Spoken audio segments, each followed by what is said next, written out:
Fancy Blue on the far side of One Voice, an all-Irish finish. Fancy Blue, nothing if not game, holds on. It's a very unusual track, depending on where you start. Sometimes you start left-handed and then come back right-handed.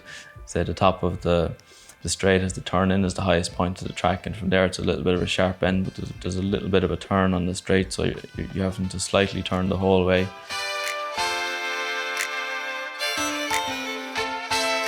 We're turned into the straight then in Goodwood. It's a little bit of a sharp bend, but then there's a long straight. So Fancy Blue, she's just starting to get a little bit lazy now, starting to come off the bridle. Ryan is having to niggle her a little bit, but I think he knows that there's plenty in reserve, so he's not really going for everything. Frankie has kicked, as we said he would. He's nicked probably 2 lengths out of Ryan, and he still looks like he's going very comfortable, but Ryan hasn't gone for everything. He's still just codding her away, trying to get her into the race without really committing. So she was a very genuine filly. You can see she has her head down, and now he ends up joining Frankie. And you can see there he took nearly a little bit of a sit. He didn't want to get there too early. He's still just kind of codding her along before going for everything. He's hit the front now, and now he has to go for a stick and say, come on now, go on, win your race. I think she gets a little bit idle in front, and the second filly arrives down her outside.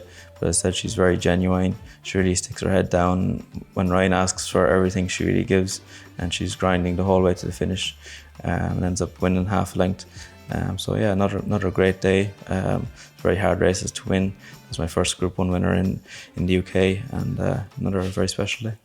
Fancy Blue, the French Oaks winner, follows up in the Nassau, followed by One Voice. So it's a place that can be hard to ride. As a jockey, you have to be well positioned. It can also be hard to get off the rail there if you get stuck down the inside. So it's one that you really need to be on the ball on as a jockey.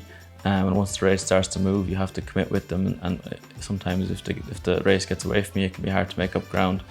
So it's a very interesting track tactically. You need a horse with plenty speed and plenty tactical pace as well for it. But you know, it's an interesting track, and yeah, it's certainly a great place to race.